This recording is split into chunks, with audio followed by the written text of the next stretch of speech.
are perfect for self-defense.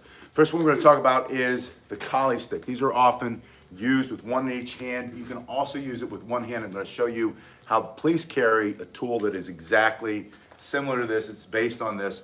This first type of strike that you do with two hands is known as a Sinawali pattern. So you're bringing one hand over the other one, and you do this a lot in training when you use this type of weapon. This is also called arnis or eskrima. You can do different patterns. Practice with partner, you can practice in the air, you can hit a stack of tires, but basically what's going to happen, I'm going to put one down, is you're going to start to create a lot of speed, power, accuracy in these basic strikes for self-defense. So this becomes a very effective self-defense tool that's based on a martial arts weapon. To use it for self-defense, you can use two hands and thrust through your opponent this way, two hands coming through here for self-defense, right through his teeth. You can strike with one hand with these angles coming down straight over the head, coming through horizontally or back. You can even bring it up. You can add a spin, which increases the speed of that strike as you come through. But it's all based on this basic stick. Hello, Ghost. Ghost Talks, good to see you. Patrick is here. But I wanted to show you this martial arts tool or martial arts weapon becomes this law enforcement tool. Now this one is just a straight police baton. I'll put this over here. I'm going to show you. Your thumb would go in there. That wraps around your hand so that if it comes out, it comes off your thumb. I threw that in there because a lot of times people forget to mention that when you use it, you want to carry it like this, and this string is never just for your wrist. It gets stuck there and you go with it. So that's a small pro tip. So you start on your thumb, wraps around your hand, and that keeps it here this way. Now with the basic police baton, which is the same, almost the same length as your traditional collie or eskrima arnis stick, you have the same basic techniques. You have these strikes coming through at these angles, coming down over the top, coming through here. You can bring it up under their chin. He might be reaching. You're going to smash the hand, smash it coming down this way. You get two hands on it. It becomes a thrusting tool, a shoving tool. You can even box the sides of his ears or into his ribs. You bend the knees, come into the solar plexus, lifting him off the ground. Vomit comes out. This blood comes out for self-defense. You can stop someone. These are very effective, which is why they were carried for a long time. Now, you might not be able to get away with carrying this police baton. Hello, Doug.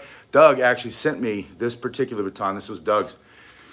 You might not be able to carry this police baton with you on the street, but this is a perfect home self-defense tool. Hello, Studer. Good to see you.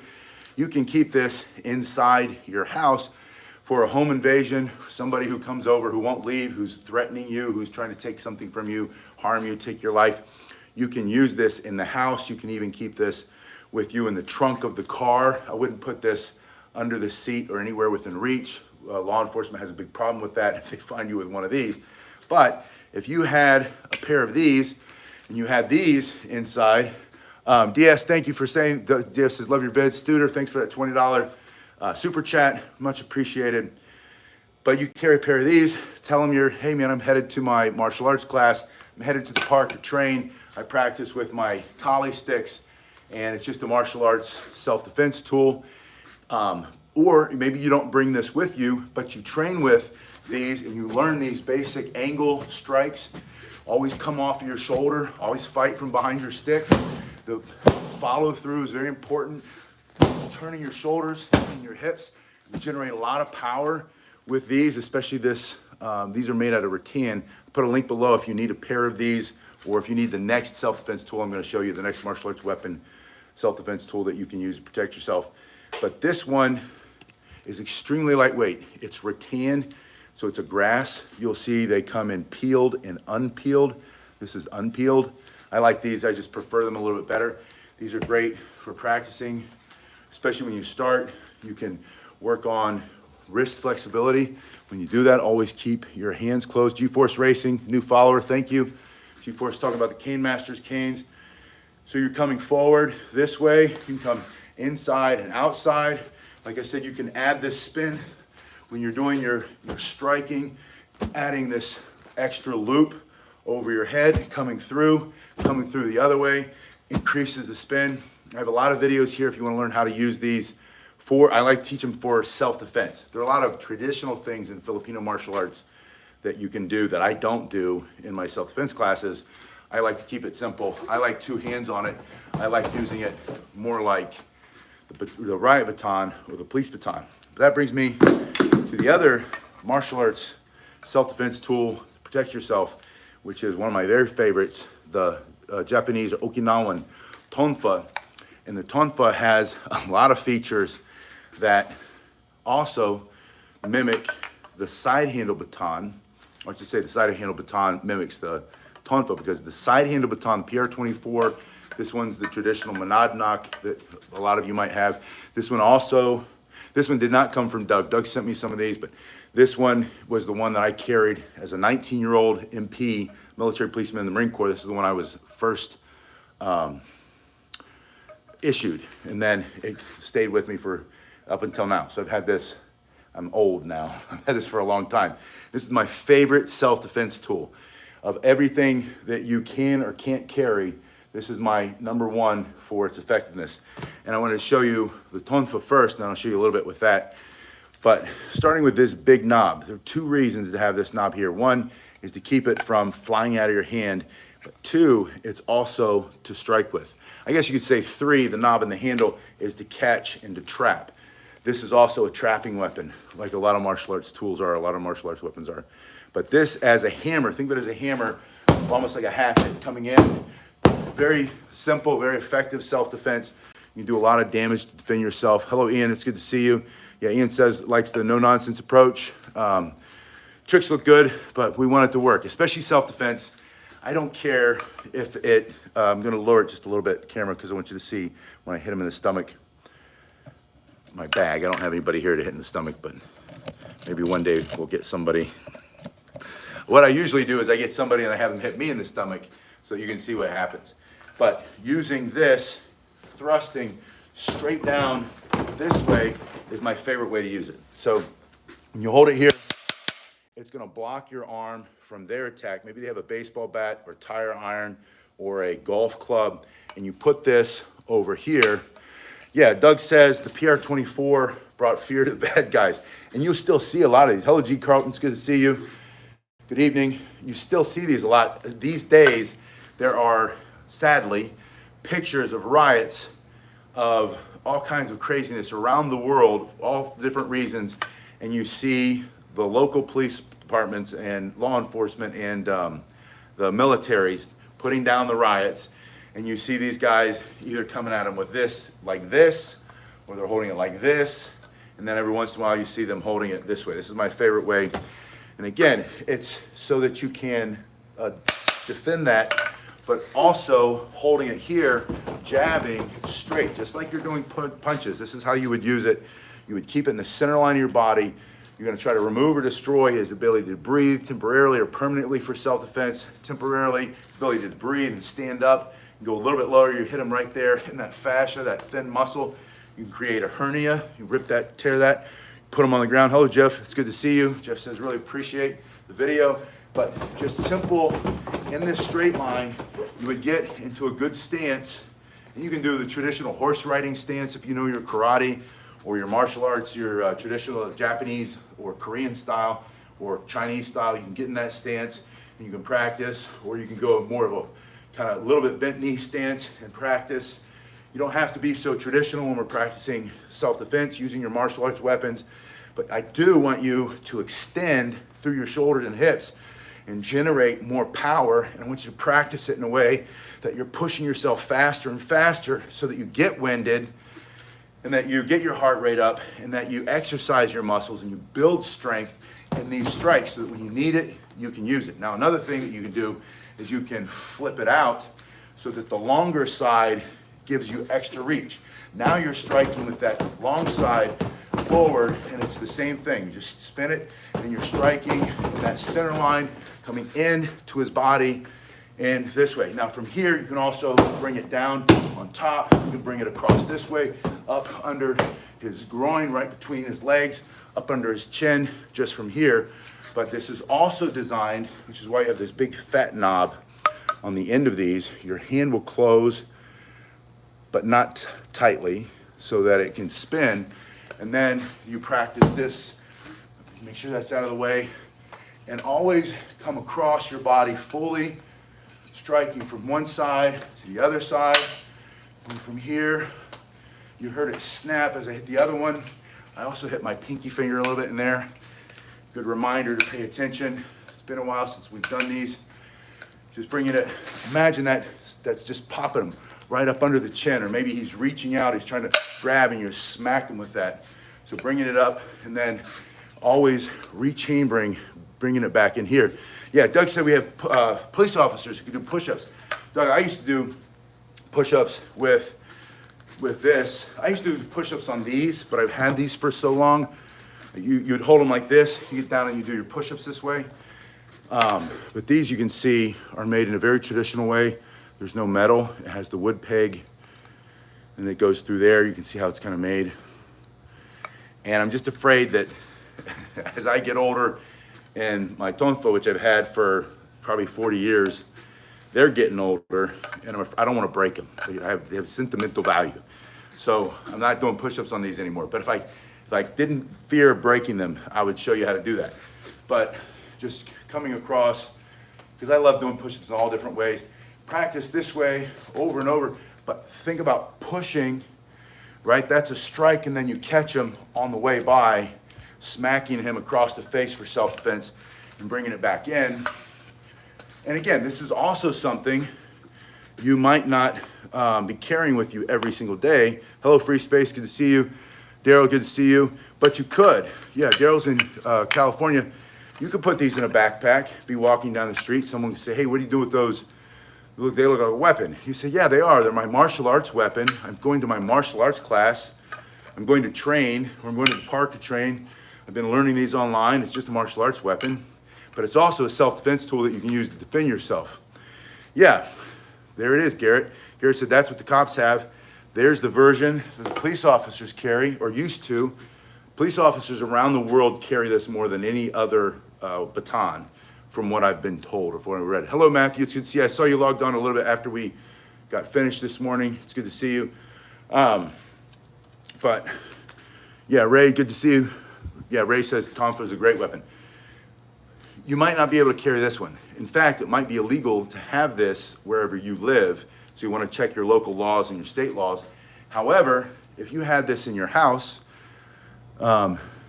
yeah, Garrett says they have them at Delks, a military store. If you have them at a store, then they've probably already done the research and you're allowed to buy that. And they'll tell you whether you can or not. Sometimes there's a law in your state that might say law enforcement or licensed security guards are allowed to buy these. And if you don't have one of those licenses, you can't necessarily buy it. But if you can, this is a perfect option for home self-defense. It's like a home insurance policy. It's like an insurance policy for your house that you get to protect yourself, right? And again, maybe it lives by the door, maybe it lives in your bedroom, and maybe you have one of these, but you want extra options. Maybe you don't have these, you don't want one of these, and so you have one of these. This self-defense tool is extremely heavy. You can use it like this, like a traditional baton, either striking here or like I showed with the tonfa, using that knob as kind of a hammer, striking very effectively. All the force of your strike is concentrated on this extremely hard piece of plastic. Now, a lot of times when I do these videos, I show you and I hit myself a little bit with my martial arts weapons. I don't like to do that with these because even that little bit really hurts. And you can imagine where that would do a lot of damage for self-defense.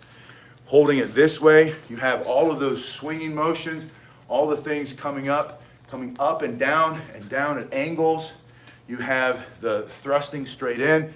You have that turning strike to get more distance. You can turn it this way and hold it this way. This is a very common way, being able to push against this handle and have this front hand direct and guide it, and being able to thrust into the person who's trying to hurt you, trying to take something from you for self-defense. You can stick this here, and if he comes in, he's trying to hit you with something, being able to then block with both of your hands up here, or using this position here. And I was reminded recently, you have to be careful if you block over your head that it doesn't come back and smash you. But that's where practice comes in. And good technique and a good stance, good footing under your body, being able to grab the back of that wrist and using both hands to push into it, get into what's known as a tendon lock in martial arts, usually 120 degrees. I think it's 70 degrees, 120 degrees.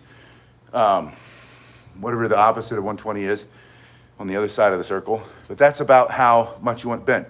If you're 90 degrees, it's gonna collapse. You're gonna hit yourself over and over again.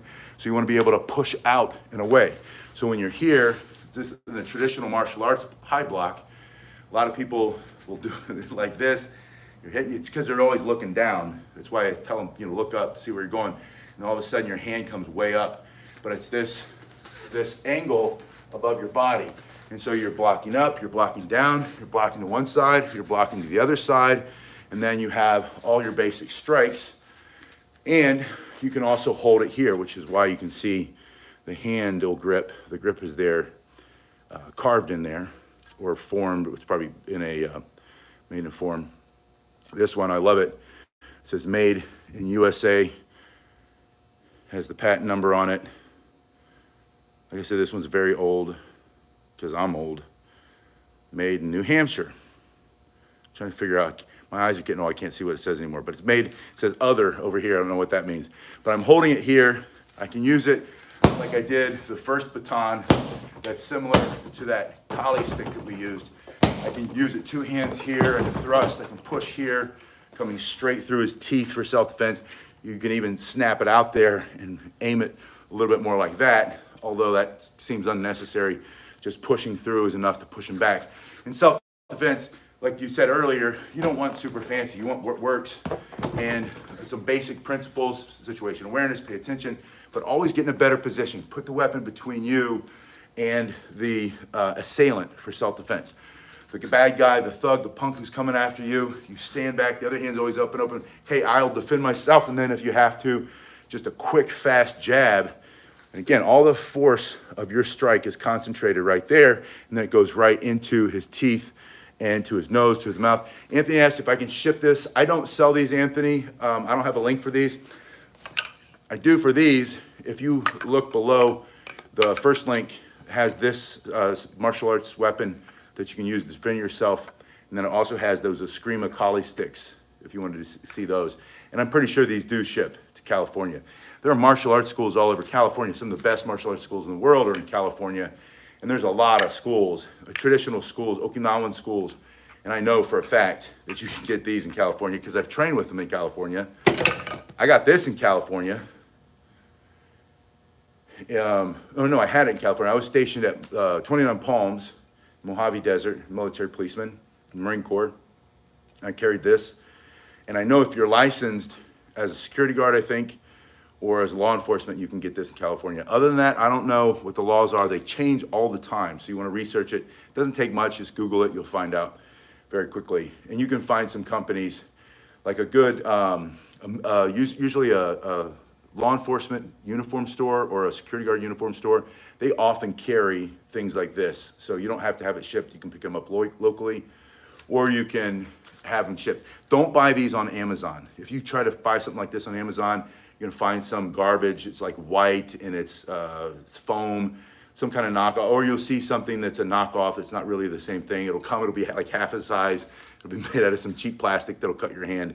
So go for either the Monadnock or I think Smith & Wesson makes them. A couple different companies that make law enforcement gear make them.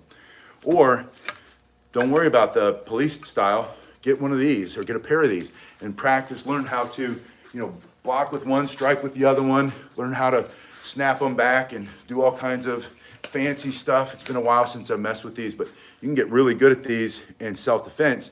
And these will become almost like an extension of your body and all these different fun techniques that I haven't done in 15 years. You can learn those. Ask me and I'll make you some videos. I'll do some training with them, get my skills back up. Then I'll show you how to use these and I'll put on a martial arts uniform and I'll show you how to use these martial arts style. But I also want you to learn how to use these for self-defense. And self-defense is as simple as stick it right through his throat for self-defense or right into his teeth. If it's life or death, it's you or him. And that's one of the principles of self-defense, what you remove or destroy. And with these, a lot. You can do a lot to defend yourself. with one of these. I think somewhere, yeah, you can see, used to have some of the old style writing on it. Yeah. Yeah, Doug says the knockoff ones, the handles will shatter and that'll just slice your hand up. So don't buy a cheap version of these either. Get them from a good martial arts store. The link that I put below, that goes to Century Martial Arts, and they always have decent quality stuff. Yeah, Anthony says, thank you, he'll be ordering a pair. So reach out to me, let me know in the comment section below if you already train with either the Okinawan tonfa or the Eskrima Kali Arnis short stick.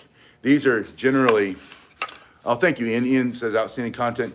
These are generally the way you size them. People ask me all the time. They're about an inch in diameter. This one's probably 7/8 inch.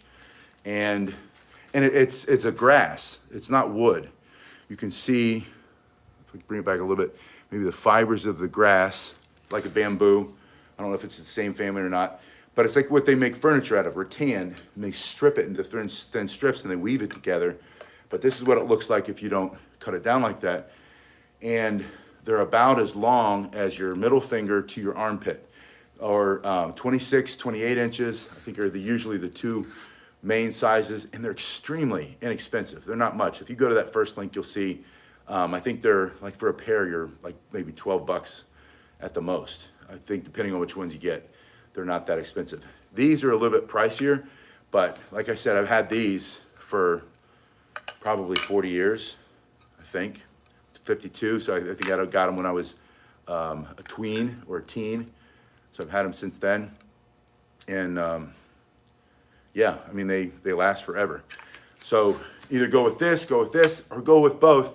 This is Filipino style, Indonesian style. This is a whole different style. This is more traditional Okinawan Japanese style.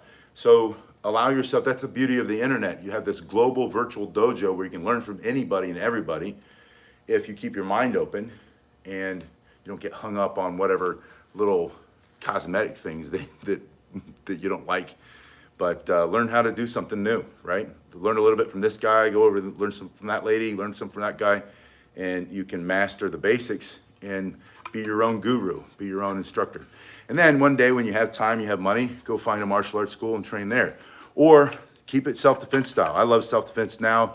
I still will always do martial arts till I die, but my focus is shifting more and more and more to what works, and I don't care much about anything else. The aesthetics, the ranks, the uniforms, the style. If it works, I want to do it. If it doesn't work, I don't care, right?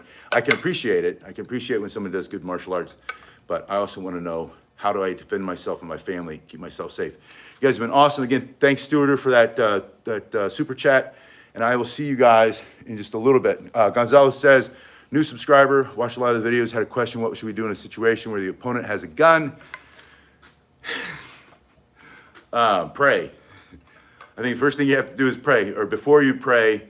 So I'm not being flippant or trying to be funny. It's one of those things where usually I think statistics show when the gun comes out, he shoots you, or you don't even see it and you get shot. I think that happens a lot.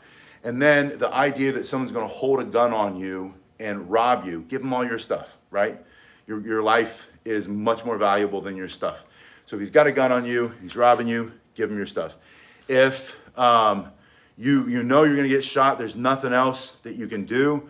You can try to go for the gun while you're moving to the side. You'll see a lot of Krav Maga videos. I'm only laughing because somewhere in here, it's all the way up front, I have a couple of trainers. Trainers are fake self-defense tools that you squeeze like that. A gun, I think we already said it. So trainers are fake guns, they're rubber, they have a orange tip, so you know it's like that. And so there are a lot of videos that people do. And forever, when I was in traditional martial arts, it was very popular. You go to seminars, there would always be a guy or a girl there teaching you how to take away a gun, right? Or 2 or 3 gun disarms. Doing Hapkido, I did a lot of Hapkido growing up as part of the traditional martial arts that I was in. And you know, Hapkido is based on old jiu-jitsu, and there's a lot of gun takeaways there. And a lot of people train it, right? It's what we call a Hollywood kind of thing. In other words, it works really well in the movies to, like, if you're John Wick, or you are the Equalizer, or you are the old ones, what was his name? Matt Damon played I can't even think of it now, the Bourne Ultimatum, the Bourne guy, or you're the Taken guy, Liam Neeson. If you're one of those actors, your stuntman can step in when it's time for the gun to come out and be held against your head or against your chest or be pointed at you, and then you strip it away, and then, you know, and if you're in a really good movie, you can release the slide, drop the clip, the round goes flying in the air, the slide goes flying out there, the spring comes out, and then you render his gun completely useless. And that works extremely well in the movies. But in my opinion and in my experience, and we used to use the sim munitions in the military. Sim munitions is a simulated ammunition. So it hits you, and they're usually either a paintball or it's another kind of hard ball. And so when we would pressure test, which means you take it out and you say, okay, now take it away from me, you know, from somebody who really knows what they're doing, take it away from me before I shoot you. And you're here, and then the guy goes to do his whole kung fu karate, or I try to do it all the time, you know, and all the things that I learned growing up and had mastered with the right partner and with the rubber trainer, and none of them ever worked. You popped every single time, and you realize that the timing just doesn't work. And so that's just a long answer to say, you know, avoid a situation where that happens. Obviously, if you can, if you can't, and you don't have any other choice, go for it anyway. Fight to defend yourself. If it's you know, they want your money, they want to take something from you, give it to them. But some things are worth fighting for. And if you have to fight for it and you lose that fight, but you had to fight because it's the right fight, then fight. And that's just my opinion. I could be wrong. And, you know, God may judge me when I get to heaven and say, yeah, you gave him the wrong information. I don't know. I'm just telling you what I think, since you asked me. But if we were here in person, we would get the trainers off the wall. I would even show you, I'd pretend like this is our rifle. I'd show you what to do, because I know about 10 different rifle disarms, about 6 different gun disarms from different positions, and he's over your shoulder, he's behind your back, he's back here, and they all start with one of these quick turns where you deflect and you grab, and then you have the leverage and you pull it out, and hopefully they're smart enough not to have their finger in the trigger well, so you don't break their finger. You have to remind them to put their finger like this, and then it all works, right? And it'll work here. But if we were doing it for, yeah, thank you, Doug. If we were doing it for real, I would say all the Krav Maga stuff, and I'm not against Krav Maga, it's just that I dislike how much they promote this idea that you're in the IDF, you're the Israeli Defense Forces, and some guy from Hezbollah is back there. And I think even if we honestly had one of the IDF Special Forces guys and he were telling us the truth, he would say, yeah, I probably wouldn't do that. Most of the guys that I know that I've trained with also say, no, that doesn't work. Thank you, Ura, Superfly. Anyway, I'll see you guys. Hopefully, I'm going to try to do another one tomorrow. I'm making a few videos for Cane Masters in the near future. So I've been working with them on some things. And so I hope to be here tomorrow to do some of that. And then I was going to do another live stream and do some training with you, because that's where my heart is. And I'll see you guys in a little bit.